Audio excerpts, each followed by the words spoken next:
So hello everyone, I welcome you all to UIS. एक important topic NREGA के ऊपर भी हम लोग डिस्कस करेंगे। काफ़ी सारे टॉपिक्स हैं that we are going to discuss. एक जो टॉपिक है that is reform in NREGA, ये एक टॉपिक है। एडिटोरियल के अंदर है टैक्स ट्रीटमेंट ऑफ टोबैको। ये भी एडिटोरियल के अंदर है। Modification of Indus water treaty explainer series के अंदर है। वुमेन ऑफिसर्स इन आर्मी, ये भी एक्सप्लेनर सीरीज़ के अंदर है। फिर AISHE डेटा है, ये एक टॉपिक है। फिर आखिर में I will give you the mains question, जो कि हम लोग हमेशा डिस्कस करते हैं। तो ये हम पॉलिटी गवर्नेंस वाले टॉपिक में या इकोनॉमी में भी इंक्लूड कर सकते हैं। टैक्स ट्रीटमेंट ऑफ टोबैको, ये हेल्थ एस्पेक्ट में, हेल्थ प्लस इकोनॉमी पर इसको लिंक किया जा सकता है। Modification of Indus water treaty, कल इसके बारे में डिटेल में डिस्कस किया था, आज फिर से आ गया। तो इंटरनेशनल रिलेशन का टॉपिक है। इसमें इवन एनवायरनमेंट से भी, जैसे कल मैंने आपसे क्लाइमेट चेंज से लिंक करके प्रश्न प्रोवाइड किया था। वुमेन ऑफिसर इन आर्मी, तो women related issues GS paper 1 में है, तो वहाँ पे इसको इंक्लूड कर सकते हैं। फिर AISHE डेटा है, और फिर आपका जो मेंस का प्रश्न है वो है।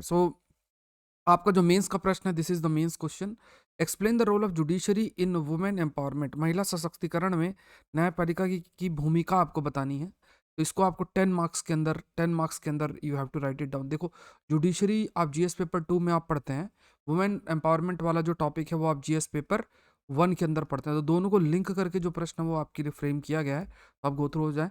सो this session is presented by me, my name is Saurabh Pandey. इसका आंसर आपको Saurabh Pandey academy Telegram channel के अंदर भेजना है। लिंक आपको मिल जाएगा डिस्क्रिप्शन बॉक्स में, या कमेंट सेक्शन में पिंड मिल जाएगा। तो वहाँ पे आपको जाके अपने आंसर को सेंड करना है, ज़रूर से सेंड करें। आज आपके पास एक और अच्छा मौका है। 31 जनवरी तक आपके पास मौका है अनअकैडमी से जुड़ने के लिए। तो अब इसकी तैयारी कर रहे हैं तो ज़रूर से जुड़े। तो ये जो 18 मंथ्स 12 मंथ्स का कोर्स है वो आप कर सकते हैं। तो ये जो अमाउंट आप देख रहे हैं, तो जैसे मेरे जो अपकमिंग कोर्सेस हैं वो भी आप कर पाएंगे।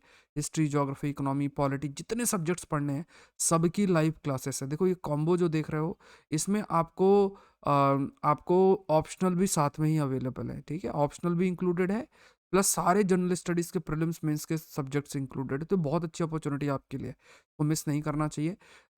और जैसे आरंभ बैच 2024 के लिए ऑलरेडी स्टार्ट हो चुका है। एनसीईआरटी चाहो तो वो भी अलग से आप ज्वाइन कर सकते हैं। अनअकैडमी सेंटर यूपीएससी सीएससी का, वो भी आप जो ऑफलाइन सेंटर है वो भी आप ज़रूर से विजिट कर सकते हैं। फरवरी 4 से है।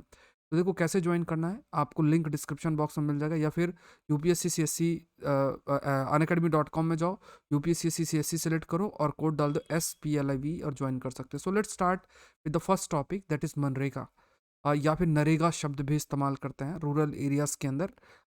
एम्प्लॉयमेंट का एक बहुत इंपॉर्टेंट सोर्स आपका है। तो अगर फॉर एग्जांपल किसी को भी अनस्किल्ड अगर वर्क की ज़रूरत है, तो 100 डेज़ का एटलीस्ट जो अनस्किल्ड वर्क है वो आपका प्रोवाइड किया जा सकता है। अब इसमें बहुत सारे इश्यूज इमर्ज होते हैं, उन इश्यूज को रिजॉल्व करने के लिए एक आर्टिकल आया है, तो उसको डिस्कस करते हैं। कई सारे आर्गूमेंट इसमें दिए गए हैं कि जो नरेगा रिफॉर्म्स हैं, prioritize the workers and reduce. तो यहाँ पे देखो, सबसे ज़रूरी क्या है कि जैसे पहले ये कहा गया कि घोस्ट वर्कर्स का एक दिक्कत थी। घोस्ट वर्कर्स मतलब कि असल में नहीं होते थे, उनके नाम पे पैसा आपका ट्रांसफ़र हो जाता था। बट अब कुछ एप्लीकेशन के माध्यम से, एक ऐप है उसके माध्यम से, प्लस आधार जैसे और बैंक अकाउंट को आधार से लिंक करने के माध्यम से इसमें थोड़ी सी कमी आई है। फिर बेनिफिशरीज़ को कैसे आइडेंटिफाई करना, वो भी चीज़ है उसमें। ग्राम सभा या जो लोकल गवर्नमेंट है उनका रोल बहुत इंपॉर्टेंट हो जाता है। लेकिन इसमें कुछ बातें हाईलाइट की गई हैं कि जो नरेगा रिफॉर्म्स किस तरीके से किन किन चीज़ों में करना चाहिए। तो स्पेसिफिकली कुछ 4-5 पॉइंट्स हैं दैट वी शुड नो। ये आपका जीएस पेपर 2 पॉलिटी गवर्नेंस के अंदर ज़रूर से पूछा जा सकता है। पहले कि जो वेज पेमेंट है, जैसे अगर कोई काम करता है तो जो पैसा दिया जाता है उस पेमेंट पर जो डिले है, उस डिले को रिड्यूस करना है। अदरवाइज क्या होगा कि जो फेथ है वर्कर्स का वो रिड्यूस होगा। दूसरा कहा गया कि strengthen implementation capacity where expenditure is लो।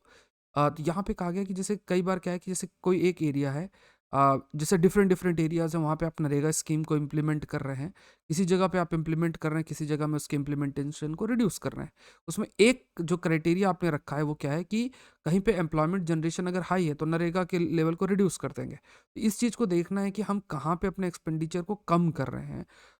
ये ज़रूरी है कि हम प्रॉपर डिस्ट्रीब्यूशन रखें, और जहाँ ज़रूरत पड़ती है वहाँ पे एक्सपेंडिचर नरेगा के माध्यम से किया जाए, जिससे कि अनस्किल्ड जो पर्सनल हैं उनको एम्प्लॉयमेंट आपका मिल जाए। अच्छा, एक चीज़ और भी बहुत इंटरेस्टिंग है, इस पर आप अपना भी एक आर्गुमेंट देना। देखो, जो बड़ी-बड़े कई इंडस्ट्रीज़ भी हैं और इवन जैसे टी सेक्टर, कॉफ़ी सेक्टर, उन्हें भी लेबर की ज़रूरत होती है और भी एरियाज़ में लेबर की कंटिन्यूअस बेसिस में ज़रूरत होती है। तो बिकॉज़ ऑफ द नरेगा जो लोग हैं वो अपने गाँव देहात इलाकों के पास ही उन्हें कुछ ना कुछ काम करने को मिल जाएगा। अब इस वजह से क्या है कि जो लेबर की शॉर्टेज है वो देखने को मिलती है या फिर जो वेज है वो डिमांड बहुत हाई हो जाती है। जैसे ख़ास तौर से टी की बात करें, टी की जो आपकी चाय बागान होते हैं उसमें बहुत तरीके के काम होते हैं। अब जनरली अगर लेबर नहीं मिलेंगे या लेबर मिलेंगे तो महंगे मिलेंगे, तो इससे टी इंडस्ट्री भी आपकी अफेक्ट होती है। ये देखने को मिल रहा है, कई जगह पे देखने को मिल रहा है। दूसरा देखो, थर्ड जो इसमें आर्गुमेंट दिया गया है कि इसे डिमांड बेस्ड लॉ के रूप में इस्तेमाल करना चाहिए। इट मीन्स अगर किसी भी जगह में वर्क की डिमांड है, ऐसी स्थिति के अंदर इस स्कीम को हमें इम्प्लीमेंट करना चाहिए। हमें ये सोचना चाहिए कि अच्छा, इधर डिमांड है तो इस डिमांड को मीट करना ये हमारी जिम्मेदारी बन जाती है। अनप्रिडिक्टेबल फंड रिलीज, अब देखो अगर सपोज करो वर्कर्स है उसे टाइमली पैसे नहीं मिल रहे, या फिर स्टेट गवर्नमेंट की जो कैपेसिटी वो भी लिमिटेड है, पैसा सेंट्रल गवर्नमेंट से आएगा, उसमें अगर डिले होगा तो इस डिले को भी डाइल्यूट करना है, ऐसा भी इंश्योर करना है कि बहुत ज़्यादा डिले ना हो, क्योंकि अगर बहुत ज़्यादा डिले होगा तो दैट विल अफेक्ट, कहीं ना कहीं हम कह सकते हैं कि that will affect the scheme और द प्रोग्राम इट्सेल्फ। नेक्स्ट इसमें ये भी कहा गया कि जो डिस्कशन हो, दैट डिस्कशन, ठीक है, like make discussion on any propose reform participatory, ये बहुत जरूरी है। कोई भी जो डिस्कशन हो, उस डिस्कशन को आपको क्या रखना है, that discussion has to be participatory. ठीक है, पार्टिसिपेटरी आपको रखना चाहिए। पार्टिसिपेटरी का मतलब क्या हुआ, what do you mean by participatory? Participatory का मतलब हुआ कि जब भी किसी चीज़ पर हम चेंजेस करने की कोशिश कर रहे हैं, या फिर इस स्कीम के इम्प्लीमेंटेशन की बात कर रहे हैं, या फिर कुछ चैलेंजेस को मीट करने की बात कर रहे हैं, तो अंडर दैट कंटेक्स्ट जो लोग हैं उनके पार्टिसिपेशन का ज़रूरत है। क्योंकि इस स्कीम के इम्प्लीमेंटेशन में एक बहुत इम्पॉर्टेंट जो रोल है, बहुत एक इम्पॉर्टेंट जो रोल है, वो रोल वी कैन से, जो रोल है, बहुत एक इम्पॉर्टेंट जो रोल है, that role has been played by the people, जो लोग हैं उनके द्वारा आपका जो है प्ले किया गया है। और अगर हम उन्हें इग्नोर कर देते हैं तो somehow the implementation of the scheme will be affected. जैसे एक कंसेप्ट जिसे हम कहते हैं सोशल ऑडिट, नरेगा के कंटेक्स्ट में सोशल ऑडिट काफ़ी चीज़ हाईलाइट की जाती है। ऑडिट का मतलब क्या होता है, जैसे मान लो कोई पैसा खर्चा किया जाता है, मान लो सरकार के पैसा खर्चा किया जाता है, कैग के द्वारा प्रॉपर ऑडिट किया जाता है कि आपने कहाँ कैसा खर्चा किया।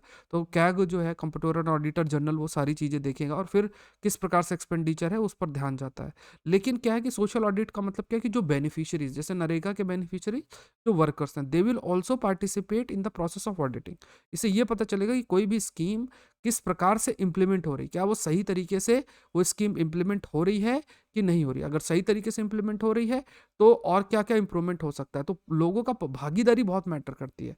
सोशल ऑडिट भी उसी का एक एग्जाम्पल है, ये भी आप हाईलाइट कर सकते हैं। फिफ्थ ये है कि government of India make an earnest attempt, जिससे कि to map the impact of each of its reform on access and the expenditure of NREGA.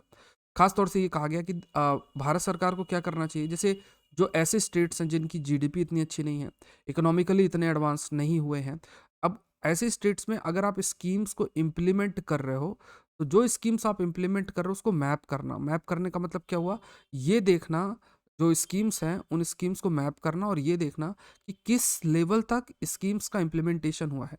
जो रिफॉर्म्स लेकर आए जा रहे हैं वो रिफॉर्म्स किस तरीके से इम्प्लीमेंट आपके हो रहे हैं, तो उसको प्रॉपर तरीके से मैपिंग करना ये बहुत ज़रूरी बन जाता है।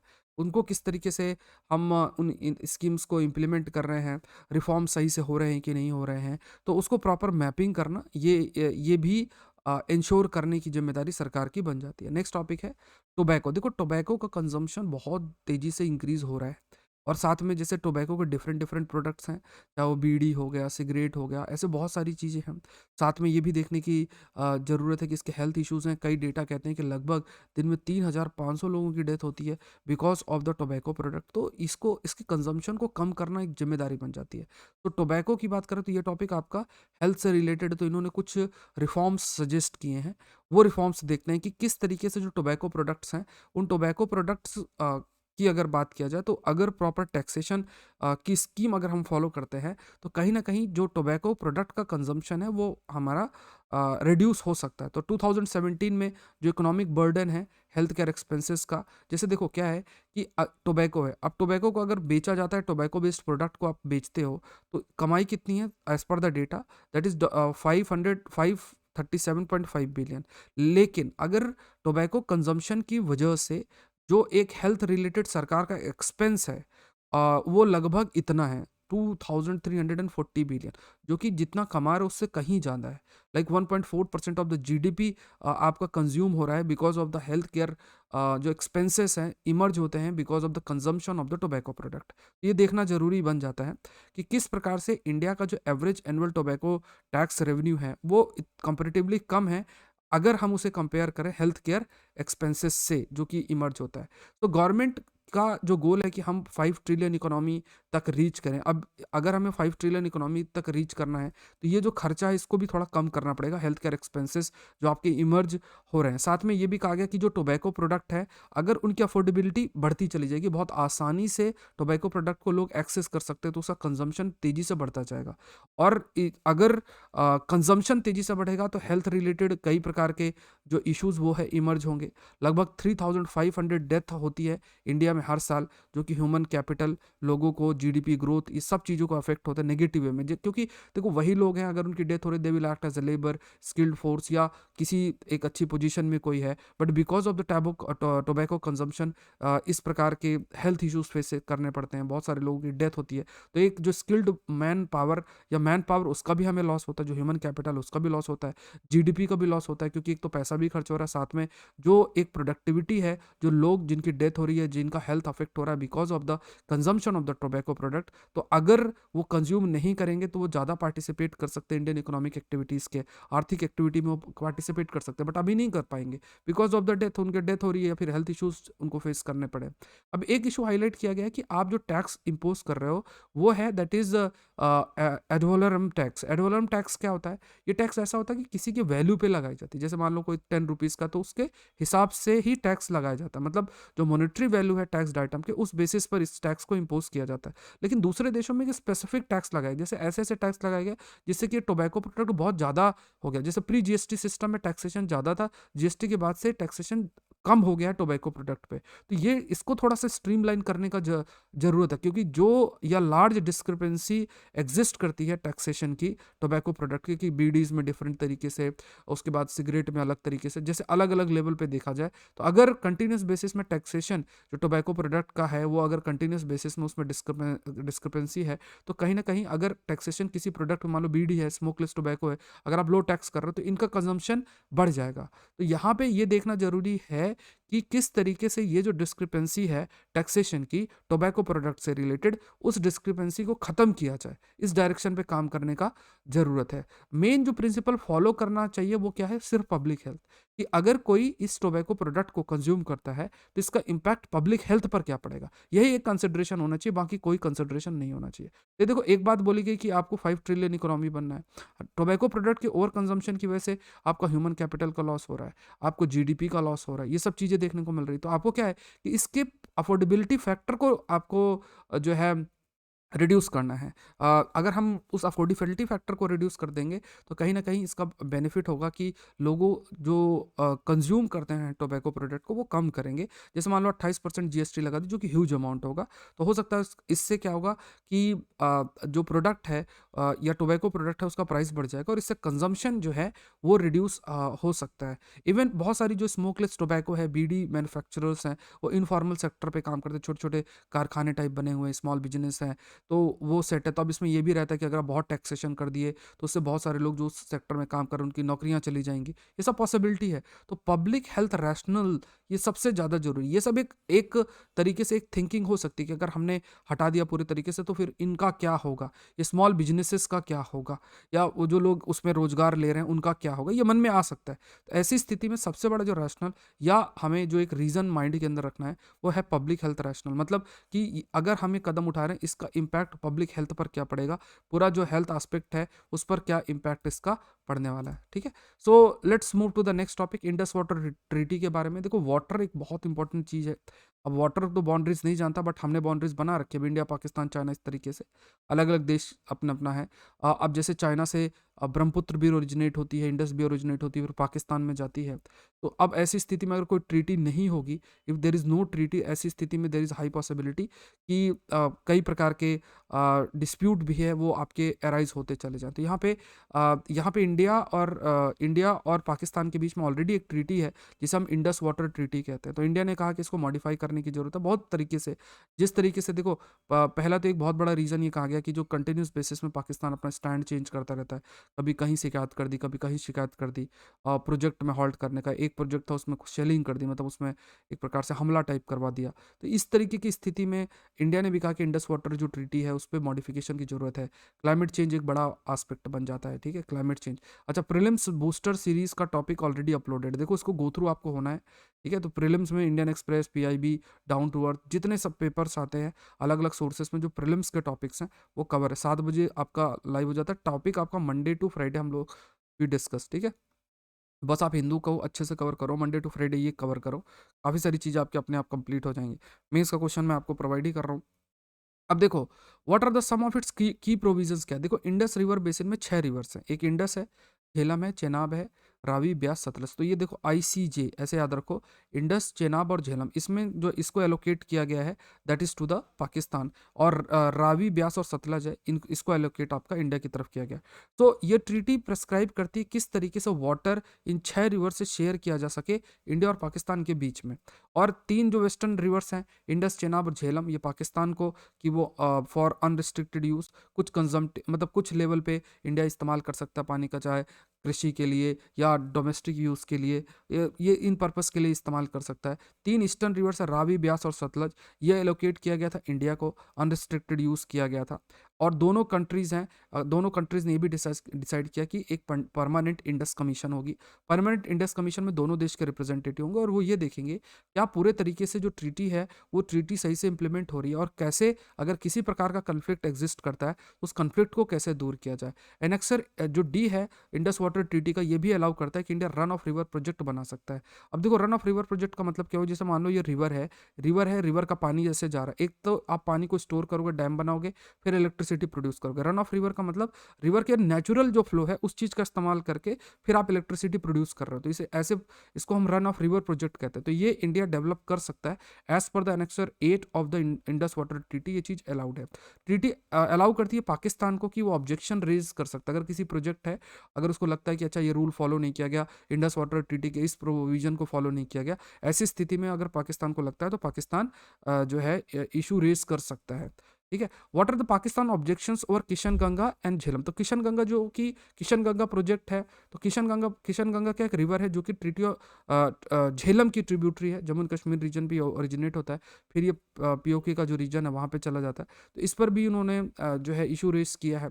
इवन 2010 के अंदर पाकिस्तान कोर्ट ऑफ आर्बिट्रेशन में लेकर आपका गए कि ये पानी को डाइवर्ट किया जा रहा है लाइक किशन गंगा से। कोर्ट ने जो ग्रीन सिग्नल दिया कि इंडिया इस प्रोजेक्ट को लेकर चल सकता है, ग्रीन सिग्नल मिला, लेकिन फिर भी पाकिस्तान ने वर्ल्ड बैंक अप्रोच किया। इस तरीके से कई प्रकार के जो स्टेप है पाकिस्तान के द्वारा लिए जाते हैं कि कोई भी जो ये प्रोजेक्ट है इस प्रोजेक्ट को सक्सेस ना होने दिया, या प्रोजेक्ट के कंस्ट्रक्शन को डिले किया जाए। तो यहाँ पे इवन जैसे शेलिंग भी की गई थी डैम साइट पे 2016 के अंदर, एंड बट फिर कई एफर्ट के बाद आपका 2018 के अंदर इसको इनॉग्रेट किया गया। इंडिया का जो 850 मेगावाट रेटल हाइड्रो प्रोजेक्ट है जो कि चेनाब रिवर है, इसमें भी पाकिस्तान ने इसके डिज़ाइन पे, और ये कहा गया कि ये एक रिजर्वायर का काम करेगा जिसके माध्यम से हो सकता है कि पानी को स्टोर किया जाए, फ्लडिंग करा दिया जाए, या फिर जब पानी की ज़रूरत हो तो पानी पाकिस्तान तक ना छोड़ा जाए, ऐसा किया जा सकता है। तो इस वजह से रेज किया गया, इस इशू को भी पाकिस्तान के द्वारा रेज किया गया। अब ये कहा गया कि देखो बहुत सारे ऐसे इश्यूज़ हैं, अगर पाकिस्तान को लग भी रहा है, प्लस क्लाइमेट चेंज जैसे चीज़ें आ रही हैं जिसमें अब हमें जो इस रिवर मैनेजमेंट पे एक अच्छा रोल प्ले करना है। तो ऐसी स्थिति में दोनों देश को ये सोचना पड़ेगा कि क्या ये पॉसिबिलिटी है कि इंडस वाटर ट्रीटी को थोड़ा मॉडिफाई किया जाए। एंड लाइक यहाँ पे जैसे मान लो कि Pakistan is provided an opportunity to initiate intergovernmental negotiation within 90 days regarding the difference that India sides described as a material breach. तो कई प्रकार के ऐसे लाइक मतलब कई प्रकार के ऐसे डिस्प्यूट है उसको टाइम बाउंड मैनर के अंदर रिजॉल्व कर सके, सॉल्व कर सके, ऐसी स्थिति लाने के लिए कुछ मॉडिफिकेशन की जरूरत है। नेक्स्ट टॉपिक है, this is the representation of women in the army. ठीक है, जो वुमेन है उनका जो रिप्रेजेंटेशन है आर्मी के अंदर, तो ये है। तो यहाँ पे एक्सप्लेनर सीरीज में देखोगे command posting for women officers in the army. तो इसमें बस हमें ये जानना है, देखो बाकी क्यों पोस्टिंग, कहाँ पोस्टिंग, किसको कहाँ देना चाहिए, इतना तो देखो नहीं करना है, इसको बस एग्जाम्पल के रूप में देखना है।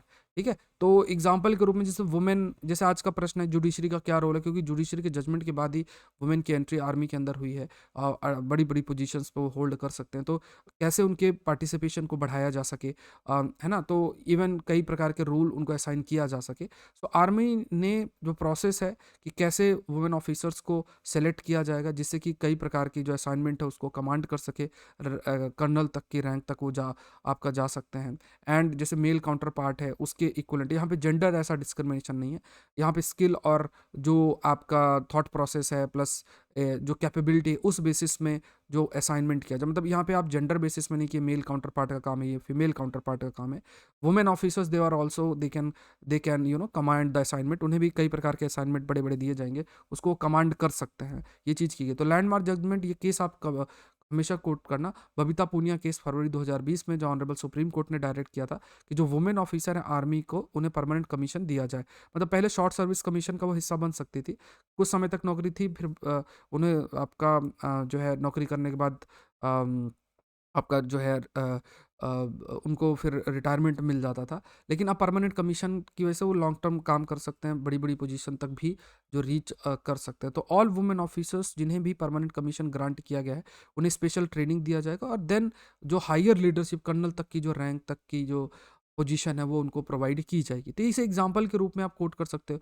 तो जैसे आज का मेंस का प्रश्न भी इसी पर है कि वुमेन का जुडिशरी का क्या रोल हो सकता है वुमेन एम्पावरमेंट के लिए। अगर सेशन लाइव देख रहे हो तो लाइक बटन जरूर से प्रेस करें। नेक्स्ट, हायर एजुकेशन के ऊपर एक रिपोर्ट पब्लिश हुई है तो उसको डिस्कस करता है। तो कई सारे डिफरेंट एस्पेक्ट हैं, उसको देखते हैं। तो student enrolment in higher studies लगभग 7.5% से इंक्रीज हुई है। ये आपका डेटा है, that is all India survey on higher education, उसका डेटा आपका सामने आया है। इसको आप डेटा कई जगह पे कोट कर सकते हैं। तो यूनियन एजुकेशन मिनिस्ट्री संडे को इसने रिलीज़ किया all India survey on higher education, ये डेटा आया है जिसमें 7.5% इंक्रीज हुआ है स्टूडेंट एनरोलमेंट में अक्रॉस द कंट्री 2019 के फिगर से अगर कंपेयर करें। टोटल एनवायरमेंट 4.13 करोड़ आपका वो तो डेटा है, आप खुद से भी रीड कर सकते हो। इसका पीडीएफ आपको Saurabh Pandey Unacademy Telegram channel पे मिलेगा। कमेंट सेक्शन में मैं पिन कर दूंगा, पहले के सेशंस में भी है, तो आप लोग को जाके पीडीएफ डाउनलोड कर सकते हो डायरेक्टली। ठीक है, क्लास के तुरंत बाद पीडीएफ आपको मिल जाएगा। तो सर्वे रिवील्ड दैट इन 2021 जो कोविड-19 पैंडेमिक है, there was a 7% rise, like 7% rise हुआ है डिस्टेंस एजुकेशन प्रोग्राम। मतलब आप डिस्टेंस एजुकेशन जो करस्पॉन्डेंस कोर्स होता है, घर बैठे पढ़ाई आप कर सकते हो। लगभग 2 lakh more SC students, 3 lakh ST students, 6 lakh more OBC students जो हैं उन्होंने हायर एजुकेशन में हायर एनरोलमेंट उनका देखा गया है। लेकिन ये भी कहा गया कि मतलब ओवरऑल नंबर तो बढ़ा है, बट लाइक अगर परसेंटेज की बात करें, like proportion of SC students वो ड्रॉप हुआ है टू 14.2% फ्रॉम 14.7%। जो प्रपोर्शन ऑफ ओबीसी स्टूडेंट्स है वो इंक्रीज हुआ है टू वो भी ड्रॉप हुआ है 37% से 35.8%।